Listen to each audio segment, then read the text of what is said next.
All right, so you're about to be hosting an event, and whether that's a virtual event or an in-person event, one of the first things you're going to have to figure out is how in the world are you going to get people there? How in the world do you sell as many tickets as possible? Whether you've got maybe a 25 or a 50 or maybe a 500-person in-person event that you've got to fill on out, or virtual events, the fun things about those is that they have unlimited capacity. So today we're going to talk about 4 specific strategies you can go use to sell out your next event.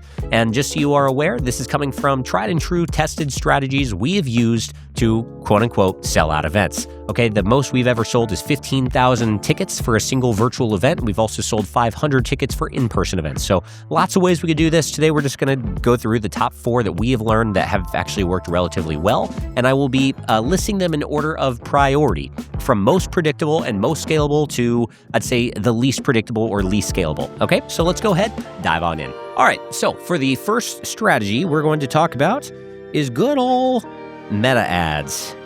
Why do I like meta ads, and why is that going to be listed first? Well, ultimately, meta ads are great because they are very easy for just about anyone to actually start.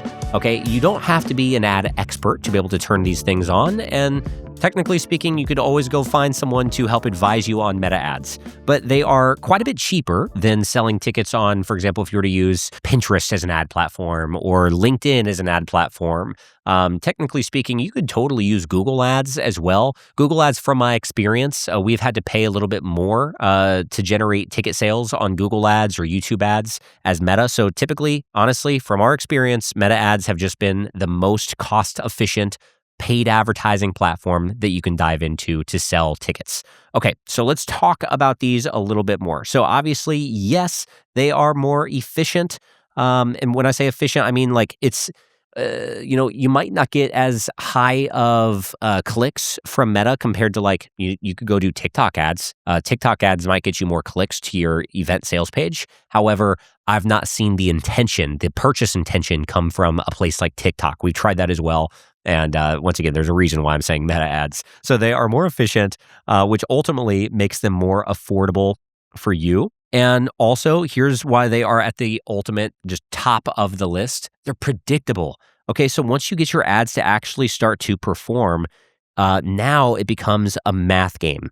So when you know that for every, call it $100 you spend, you get another ticket sold, even if your tickets aren't $100, you can always add in either order bumps or one-click upsells or something to help liquidate more of the spend back. And I would imagine you're probably trying to get people to your event so you could sell them something at the event. Usually events are hosted for what I would call conversion events.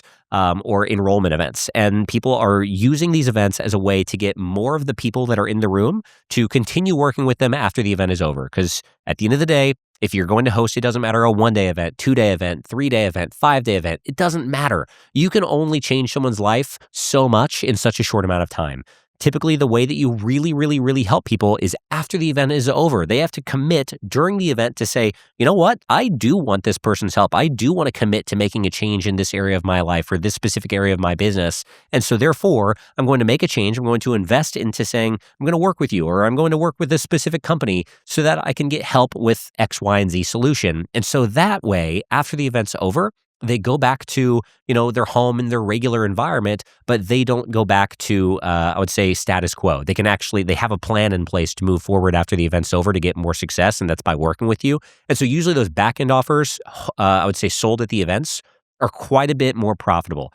So it becomes a math game, right? So if you know that you want 100 people to buy tickets and it might cost you $100, cost per ticket sold, that means you're going to spend 10 grand. It's very, it's certain, right? You spend 10 grand on ads, and if you can maintain that same cost per purchase, boom, you've sold your 100 tickets. And even if people only paid you $50 for those tickets, well, okay, now that means you are in the hole by only 5 grand going into your event. And so you could easily make that 5 grand up by either offering some extra order bumps or one-click upsells, as I mentioned, or you could obviously sell them something more meaningful and a little bit more premium priced during the event. But once again, predictability is what we're going for. You don't want to host your event and hope that you have people there. You need to know that people will be there. And that's going to be the most high leverage action you can take to fill up your event is to run ads, because once again, once you get your event sales page to work and you crack the code on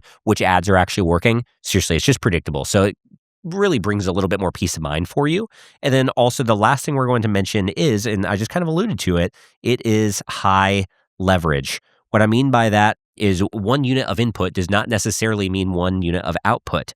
Or whenever you go set up your ads, you're not going to set up your ad and turn on the ad to only get 1 sale.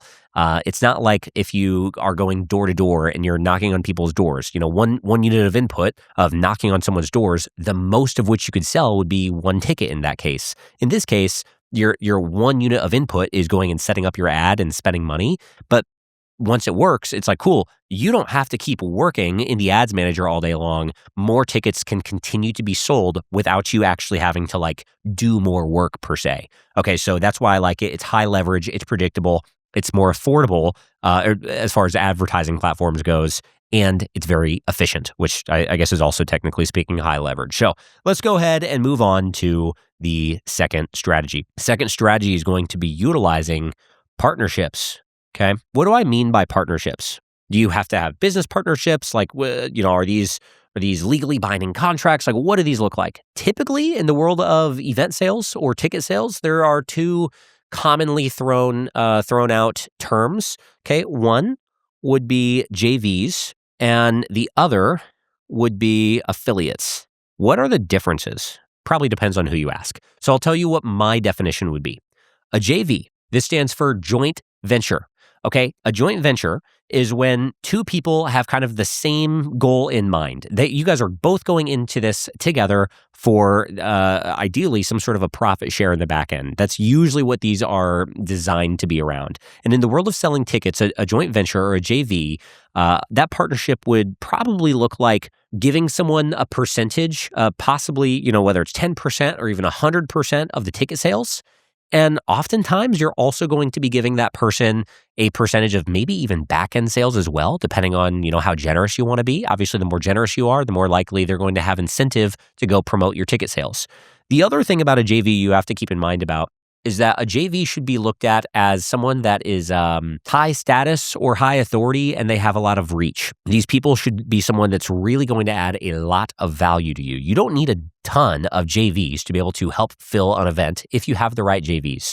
So this would be finding people that either have, a large email list or a really large social media following, and they really have a good personal brand or simply a good brand in general built behind them, that that when they go make a post, they're likely to get a lot of extra sales for you. Okay, but if they're going to go put their neck on the lines and their reputation on the lines, they need to make sure that they're going to be compensated appropriately, which is why, once again, the percentage of rev share comes into place, where usually you're sharing ticket sales as well as potentially sharing back-end sales. So let me just give you a quick example of commission structures or JV deals that I have seen be used in the past, and what, I don't know, maybe you could kind of use as a starting point. Once again, no right or wrong way to do this. At the end of the day, all business deals should always be a win-win for all parties involved. And if at any given point it feels like a win-loss or a loss-loss, obviously don't do it. Okay. So it's got to make sure, you got to make sure it makes sense and it's actually incentivizing for both parties. So a JV, what I would personally like to do, obviously I focus on virtual events. That's our bread and butter. That's what we do all day long, twice on Sundays, is virtual events. And virtual events, typically you have 100% profit margin in selling virtual tickets. You're opting someone into a usually like a webinar platform, like a Zoom webinar presentation or something. And so it's just gated access. And so it's free for you to subscribe someone or sign someone up to that event. So there's not a lot of cost for you to, it's not like you have food and beverage minimums to hit. It's not like you have event insurance. It's not like you have, audio AV things to cover whenever you're hosting this event, right? So an example of a JV deal, if I were personally putting this together for a virtual event, is I would probably do about 100% of ticket commissions, plus maybe, you'd have to do your math on what your back-end program sells for and what your profit margins are. I personally would probably do, depending on the person's audience and how valuable I think their promotion would be for me, honestly, I'd probably do somewhere between 10 and 30% of back-end rev share, depending on really how valuable the quality of traffic they'd be sending me would be. So maybe let's just say, call it, I don't know, 15%. 15%. No, I don't know. Honestly, I feel like the second I wrote that down, I probably should have put 20 or 30%. Because once again, it's better to be generous than it is to be stingy, because the more you incentivize someone else, the more of a pie you get to split in the back end. So anyway, 15% for sake of this example of back end rev. And in that case, like ideally, once again, you're selling a multi-$1,000 service. So think about it like this. Let's say someone's got, 10,000, 20,000, who knows, 100,000 people on their email list. And they know that for every single ticket they sell for you, or that they help generate for you, maybe they get $50 back. Maybe you're selling tickets for $47 or $50. Great. So, if they get, call it, let's just say 100 people to buy tickets, 100 times 50, boom, now they just got $5,000 before your event even started. Okay. And then on top of that, if of the 100 people, let's say that you got 10 of those to buy some sort of a back end product or a back end offer that you're selling into your event. Let's say that back end offer was, I don't know, $5,000 or $10,000. Let's say 10 grand, and you had 10% of people buy it. That's a solid conversion rate. Definitely not out of the question. It's not. I highly doubt that someone would get that on their first ever virtual event. So just to be very, very clear, I don't want to set some sort of an unrealistic standard, but obviously, let's just say that you have some experience behind your belt and you know how to pitch, you know how to actually convert in a one-to-many environment. Maybe you're one of our clients and you actually know how to do all that stuff. That is what we help our clients with. Let's say that you had, once again, 10% of those people paid you 10 grand. That means there's an extra 100 grand in back-end revenue that just got made.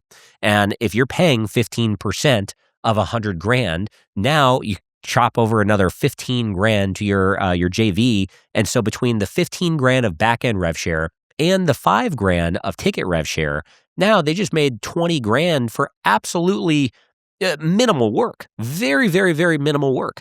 And you're paying them 20 grand. And that's really not like no harm or foul to you. It's no sweat off your back, because that's 20 grand that you wouldn't have had before them. That's all free value that they are creating for you. You didn't have to pay for up front. It's just sweat equity at the end of the day. And so why would you not want to pay them 20 grand total for them helping you produce 105 grand, 105 grand being the 100 grand from back end revenue plus the 5 grand in ticket sales. So I think that's a win-win personally. Once again, I would encourage you though, be more generous, maybe a 20 or 30% commission in the back end, because think about how much more sexy and lucrative that gets for them. And think about how much more creative that JV is likely to get when they see that they have that much at stake, if they can actually really sell a lot more tickets. So instead of maybe selling 100 tickets, they're like, crap, they're doing some quick napkin math. They're like, wait, but what if I got them like 200 ticket sales? Like, think about how much extra money I could make in that case.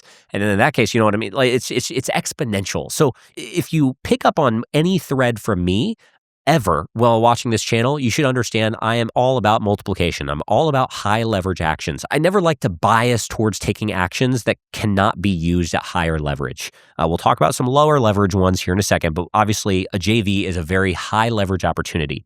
Now, a couple notes on this. It is risk free and no upfront money, or no upfront, cash for you.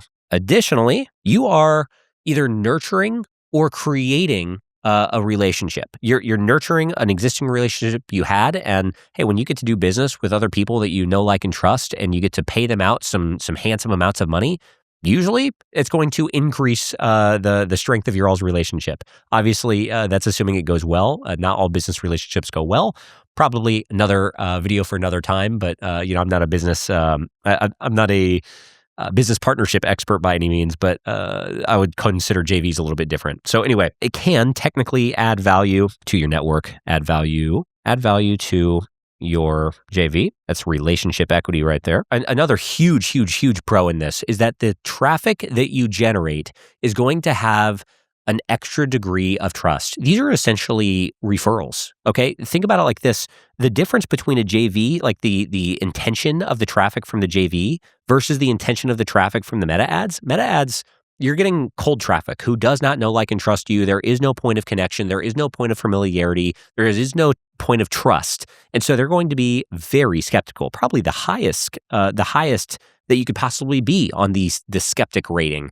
Okay. However, on the partnership route, when you have this JV go and promote to their email list or promote to their social media following, and they get all of their followers that are like just brand activists and just like loyal to that person's community, and they say, well, hey, if this influencer is promoting this event and I love all of their content, I'm probably going to love this event. And so they're probably going to come with a much higher degree of hope and trust and a little bit lower skepticism, right? And so therefore, they're probably going to have a little bit higher show rate and ideally a little bit higher conversion rate on the back end as well. So we're just going to say higher quality traffic. Now, the only thing that you have to keep in mind about JVs, the part that I don't love is that it's not going to be as scalable for you.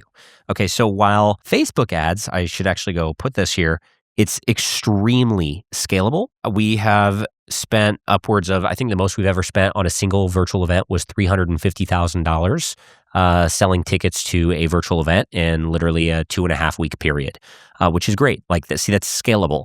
Okay. The thing about JVs is that once you have one joint venture, once you have one partnership kind of promote to their list, unless they only promoted to a small segment of their list, you can't continue to use that JV to rehost your event every single month. They will at some point tap out their list, and it's going to kind of hurt their relationship equity with their own list. They're not going to be able to continue promoting this event for you. Maybe they do it on a yearly basis, of course, which is fine. But if you're trying to use events as an ongoing customer acquisition system, it's not going to be long-term scalable for you for any individual JV. However, you can go find a bunch of different JVs. And so you're going to have to get a little bit more creative with this, but you can go find, call it 12, 15, 20, 30 different JVs that you try out. And what you'll find is that some will pay out handsomely, right? They've got a much bigger list or a much more engaged list or a list that has a little bit more, a little bit more money in their pockets. And those people will buy at a better rate. They'll trust you at a higher rate. And that's great and all. However, you don't know until you test it out. And so there's going to be much more. Here's really just the con in this. There's going to be much more trial and error. Okay. So as Facebook, there's plenty of trial and error.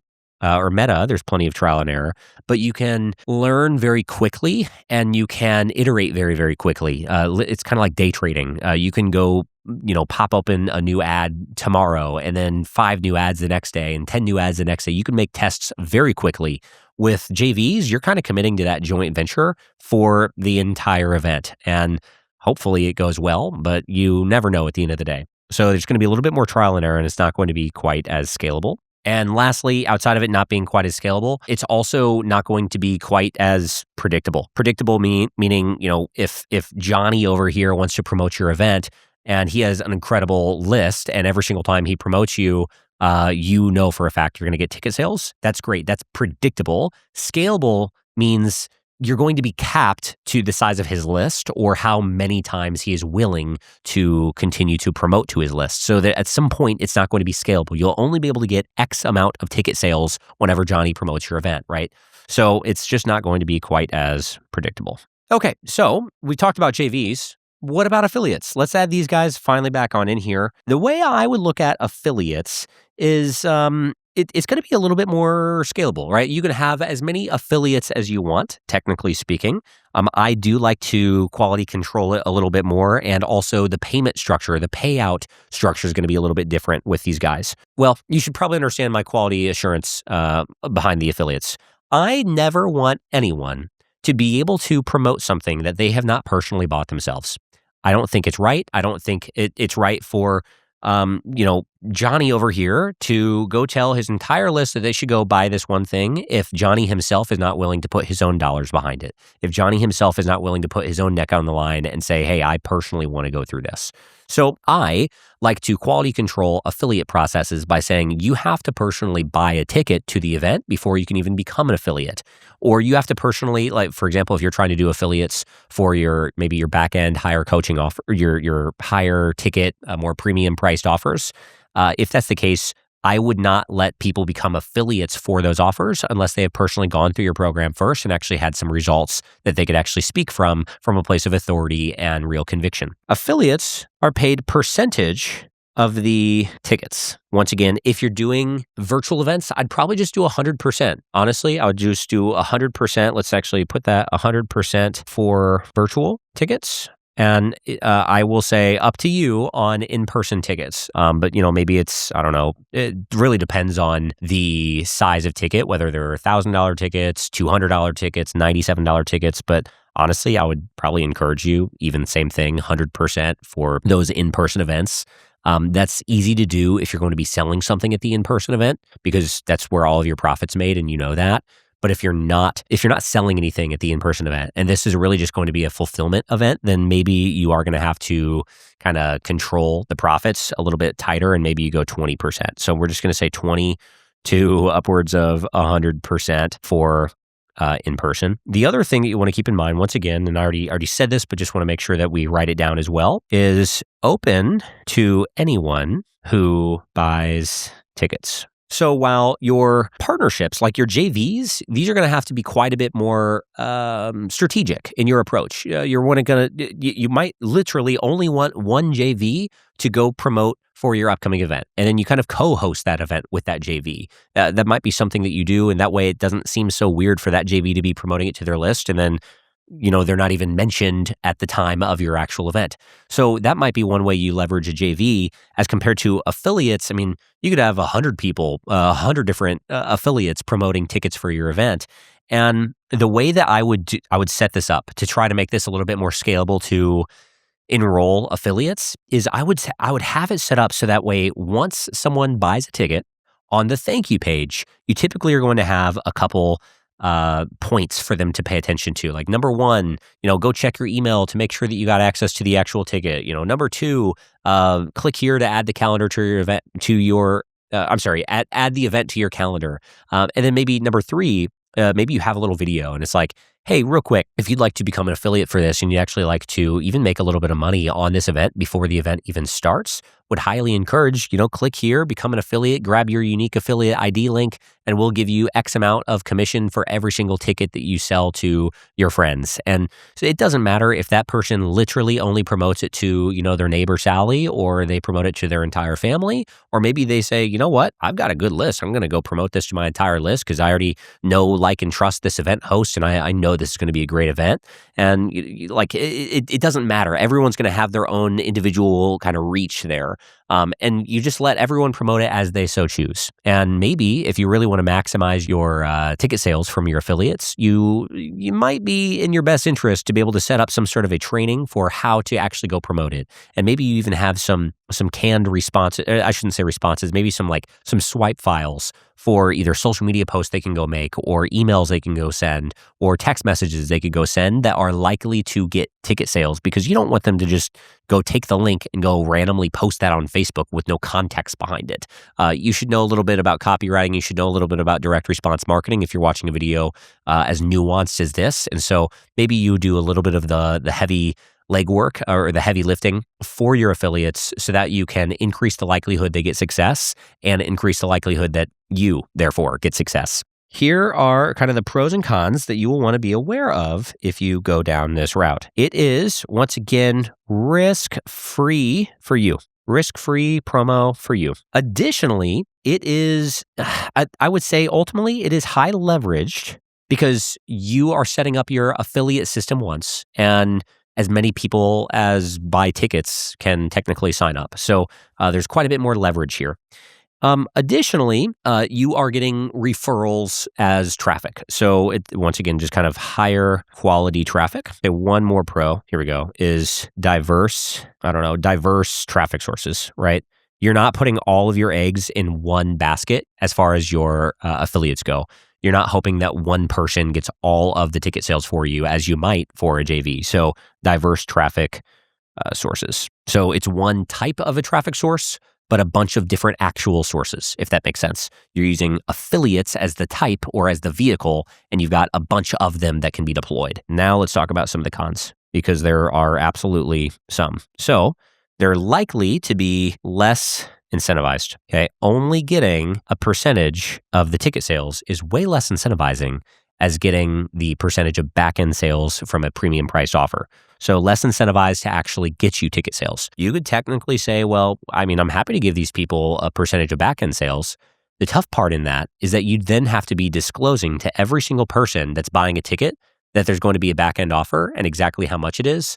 And you're putting more effort and more focus on them to help you get more back-end sales rather than having them buy the actual back-end product. And so you're you're almost inadvertently turning a prospect into a salesperson for you, which is good for tickets because they're no longer a prospect. They just bought that thing. But you don't want them incentivized to sell something that they personally have not yet bought. So just keep that in mind.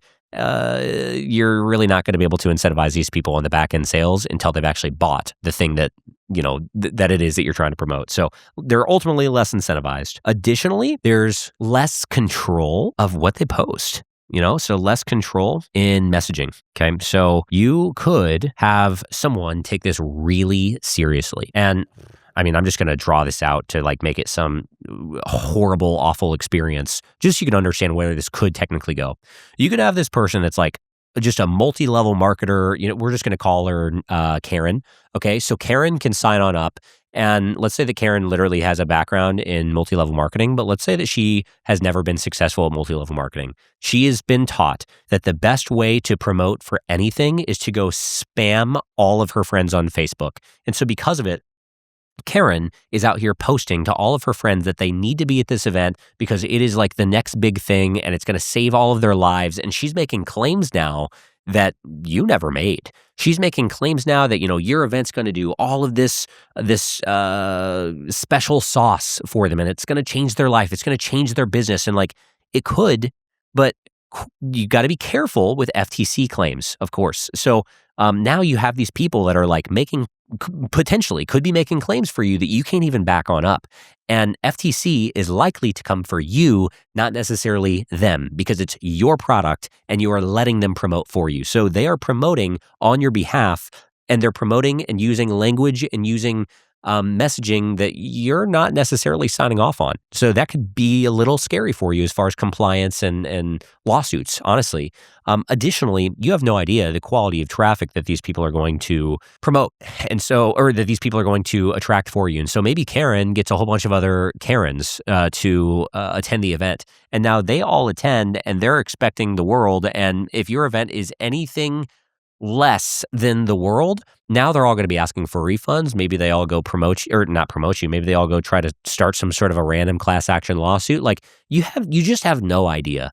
Obviously, I'm drawing this out to be some ridiculously awful experience, just so you can understand kind of both ends of the spectrum, because there are things that are out of your control. There's so much out of your control in the affiliate process. So while it could be good, you just want to make sure that you're kind of covering your bases and maybe you make some rules or some processes in place that they have to use your specific language or have to use your specific branding or something along those lines so that you can kind of make sure that things are kept kosher, right? So that's the other thing. It's less incentivized, less control in messaging, and overall quite a bit less predictable.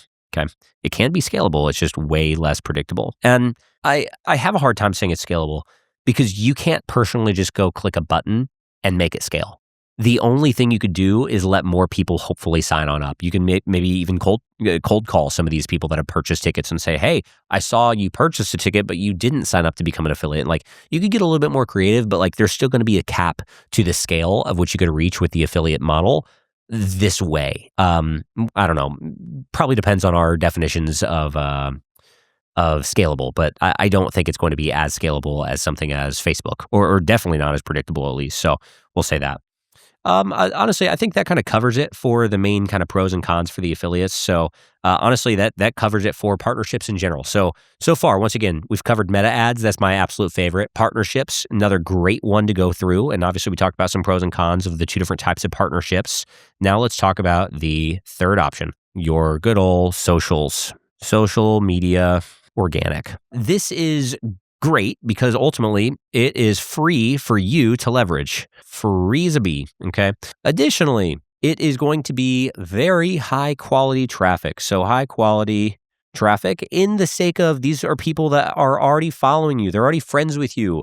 They've been maybe consuming some of your posts. So they're going to be a little bit more locked into your brand, locked into your ethos, locked into your values, all of that good stuff. So a little bit higher quality. The other thing that you've got going for you is that social media, it's sort of high leverage. It's kind of like a hybrid. Okay, so we're just going to say like semi high leverage. What do I mean by that? Well, in general, when you make a post on socials, it can reach more than one person. So it is one action you're taking that can reach more than one person. So one unit of input is going to render the opportunity to get more than one unit of output. However, that post can die off pretty quickly. It can be, just kind of going off into the interwebs and going off into the social media graveyard, and it doesn't get any sort of reach, and maybe it's just absolute crickets, and no one sees it, no one cares about it, and especially most of the social media platforms, they will continue to give you more reach after they see that your initial kind of spurt of reach that it gives you got a lot of engagement. So maybe you've got 2,000 followers on Instagram, and maybe they, within the first 24 hours of your post going live, maybe, they show your post to 100 of those followers. And if literally none of those people like or pay attention to your post, Instagram is probably not going to be very incentivized to go promote that to more of your followers or even more non-followers, because they're going to see that it was technically a piece of content that did not generate a better user experience for their users. And so they're going to kind of minimize the reach on that. So in that case, it's not super high leverage. However, let's look at the other end of the spectrum. If you make a post and it goes well and your followers like it, not only will you get quite a bit more traction from your followers and they'll continue to promote it to more of your followers. However, especially right now on like Instagram, TikTok's pretty good for it as well. I'm not admittedly as up to date on like LinkedIn and Facebook and YouTube, but when you go make a post and it goes well, usually you are rewarded by getting more reach to people that don't already follow you. So now you get free reach to a bunch of strangers. So this is like free advertising. So that's a spot where it's almost like the benefit of meta ads of like, hey, you could go reach cold traffic, people that don't know, like, and trust you, but you're not having to pay for it. So why would you not do this? Why would you not take advantage of that? So that's why I say it's semi-high leverage. It's not like every single post is going to go well, but man, the ones that do can actually get you a lot more followers. It can get you a lot more purchases, a lot more ticket sales, totally free. So that's another pro in this. Now, the cons in the social media marketing, right? The cons in this is that oftentimes, now not always, once again, I just mentioned that some of the platforms are changing in nature, but you can easily have a little bit more restrictions from your reach. Like you can't just make sure that your posts are going to reach more people. So we're going to say restricted reach. Another con is that when you're making a free post or like a free organic post, no platform it doesn't matter if you're on Facebook, Instagram, TikTok, YouTube, they are not incentivized to, for free, push their traffic away from their platform. So if your post is saying, go buy this ticket, and you're trying to have people who are otherwise scrolling on Facebook or Instagram, and you're trying to have them get off Facebook and Instagram and instead go to your website to go buy a ticket and pay you money, well, now Facebook and Instagram and all of those other platforms just lost their visitor. They lost their user to your website. So your website is now kind of competing for attention with the scroll depth on those other platforms. So it's very easy to have extra restricted reach when these platforms can sense that you're actually promoting people to a link. So you have to be a little bit more creative with your call to action. So we're just going to say, get more creative, CTAs. One thing that is working really, really well right now that I've seen a lot of people take advantage of is they will use like a ManyChat automation, which they'll say like comment the word ticket for access, or comment the word ticket for more details or something like that. And it's like comment the word ticket, and so then the person comments, and then you auto respond. Your ManyChat automation auto responds saying like link coming your way or info coming your way. Check your DMs, and then in the DMs you send that link. And so now you're actually getting a lot of people signed up to your ManyChat, which is great. And you're also reverse engineering. You're kind of in a vanity metric showing Instagram and showing Facebook or whoever else, you're showing them that your post is working well because by their metrics, it is. It's getting a lot of engagement, right? So you're kind of like engagement baiting a bunch of people. So that's another way to like, I wrote it in red because you have to be more creative. It's going to force a little bit more work on your part. However, if you use it for the benefit, and you use it, you understand the way that these platforms work, this could totally have been written in blue. This could totally be a pro. So, take it or leave it with a grain of salt. I'm just trying to give you a few different ways you could promote more tickets and sell out your next event. Okay. Ideally, use all of these things. Use all 4 of these methods, or technically 5 if you want to consider, affiliates and JVs being different. So, anyway, social media organic. Those are just a few pros and cons. I would not rely on social media, but man, like, why in the world would you not promote on social media? So, lastly, let's chat about it, is email and SMS marketing.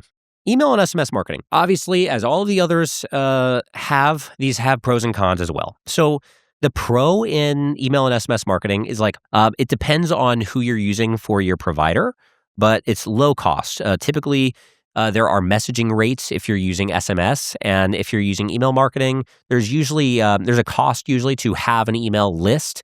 There's not always a cost on how many email sends you give, so it just kind of depends, once again, on your service providers. Another thing is going to be that you are promoting specifically to your list. So theoretically, it should be high quality traffic. Additionally, you have a little bit more high leverage here. Notice, once again, I keep talking about leverage. It's because we have limited time here on this earth, and we have limited attention and limited resources.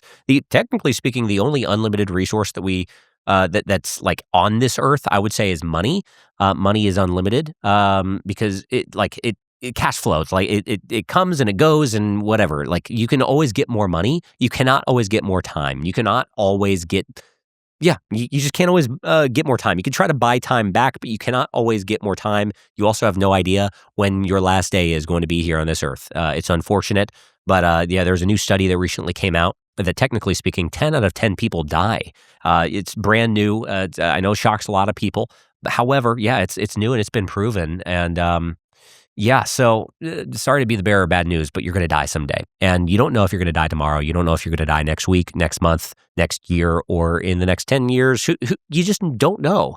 And when you know that your time is limited, you should act with urgency. And that's why I like to, once again, use high leverage actions. It's even like, call it what it is. Jesus used high leverage ways to be able to grow his ministry. He would speak to the masses. It would have been so inefficient for him to try to grow his ministry by selling one-on-one or by going and teaching people one-on-one. He was always speaking to groups. He was always speaking to more than one person at the same time. He only had 3 years in his ministry from the time of from age 30 to 33 before he was crucified, and he had to start an entire movement. He had to do as much impact as he possibly could and teach as many people as he possibly could before his time was up.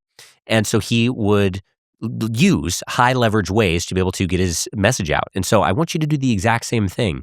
I'm not saying that you're starting a religion here or anything. It's just like, just understanding the importance in time. It's the one thing we'll never be able to get back. High leverage in terms of one email send can reach more than one person at the same time. However, we're going to say it's semi high leverage because I don't know how big your email list is. I really don't know how large your SMS list is. I also don't know what your deliverability rates look like. A lot of people have been screwed on over with deliverability rates over the last couple of years. A lot of the restrictions and policies out there on email marketing and SMS marketing are getting tighter and tighter, and it's getting harder to have as much success from those sorts of efforts. So it's sort of high leverage. It is. What it's not, though, it's not super scalable. Scalability is low. Why do I say that? Well, you are limited on the size of your email list, and you're limited on the size of your open rates. Even if you had 100,000 person list, that's great, and you could definitely sell a lot of tickets that way. If you had 100,000 person email list and you have industry standard 20% open rates, Now your 100,000 person list is really only about 20,000 people that are even paying attention to your email. Only 20,000 of those people would even be seeing your email. And then most people have maybe a 1% click-through rate. So that means that you'd be at, 200 people maybe clicking on your actual links in your email. And then that doesn't mean that all of those 200 people are actually buying a ticket. And so maybe only half of those people even buy a ticket. Okay, cool. That'd be 100 people buying a ticket. That went from 100,000 list size to 20,000 people opening to 1% of people clicking, which is only 200 people, to now if you had a 50% conversion rate on your sales page, which is sick, but no one does, that would mean you'd have 100 people buying a ticket. But realistically, most people are like a 5 or 10% conversion rate on their sales page if they're selling virtual tickets. And so to their email list specifically. So in that case, if you have a 10% conversion rate on your sales page from 200 people going to the sales page, now you're only at 20 people buying. So you just went from 100,000 person list size to 20 people buying a ticket. That is very inefficient. Very, very, very, very inefficient. So we're just going to say inefficient. Okay. Now, you might have a way. I don't think I spelled that one correctly. I don't think there's two N's in that. You might have a way better email list. Okay, you might have way better performance. And if that's the case, kudos to you. However, you should understand the principles of what I just walked through. It's still inefficient. I don't care how great your list is. I don't care who you are. It's going to be inefficient. And there's going to be a lot of bottlenecks in this process. So inefficient. Also going to, really just call it what it is, restricted reach. Also call what it is. When I say high leverage, the issue with emails is, we're just going to add this one down here, low or short lifespan. What I mean by that is when you go make your email and you go send it, you're probably going to have an initial burst of people opening it within the first hour, maybe first 3 hours, maybe first 24 hours. But after 24 hours, honestly, call what it is, probably after like 5 to 10 hours, the reach and the opens and the clicks that you're going to get on that email are just going to fall off a cliff. Very rarely do emails have a longer shelf life than literally a few hours. So while they might be high leverage, they're going to die off very quickly. So you have to keep that in mind when you're going to be utilizing email or SMS marketing. You got to use a lot of them. No one remembers that you sent them an email at 10 a.m. when it's 7 p.m. that day. They've already been hit with another 100 emails by other email marketers and by other, business partners and by other employees and colleagues they're doing business with. They need to be hit more times. I would encourage you at very bare minimum. This is like plebeian level work, is doing 2 emails a day for 5 days in a row. That's like an initial launch sequence. If you're going to go let people know that you have a new event that you're about to host, go hit them 10 times over the course of 5 days in emails. Ideally, you maybe hit them, 4 times, maybe 3 or 4 times, maybe even 5 times on day one. And then maybe you do some very specific email marketing that's like segmented out based on behavior. So like the people that opened the emails but didn't buy, maybe you send them other emails throughout the rest of the week. And then the people that didn't open the initial emails on day one, maybe you send them other types of emails and other cadences of emails, or other frequency of emails and SMS. So there's going to be a lot more work involved. It's going to be much more time intensive and a lot more exhausting to really make this one work. So you can squeeze a lot of juice out of this lemon, but it just takes a lot more work to do so. Okay, so those are 4 simple ways that you can go leverage to go sell out your next event. Now, the one thing we didn't really cover in this video, that's probably going to be a different video for a different time, but I'll briefly mention it now, is how in the world do you design an event that, based on the messaging around it, based on the title of the event, based on, ticket pricing and everything, how do you design an event that's actually likely to sell? How do you design something that, whether it's your warm market or your cold market, people that don't know, like, and trust you yet, when they hear about these event, they're like, yeah, that's a no-brainer. I want to buy a ticket like right now. Can you take my money right now? How do I pay you? I'm ready to attend this thing. That is a different skill. Okay.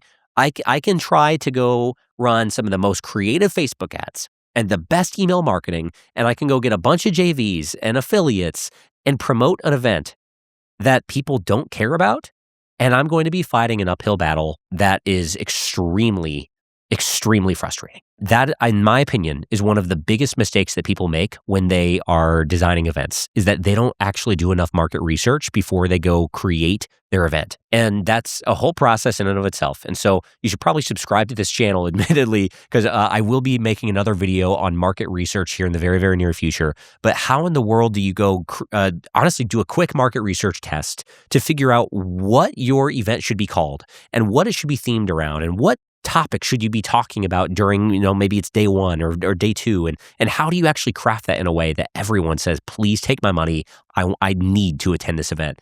And how do you actually get clarity on the quality of prospect that event is actually going to attract before you even make the sales page?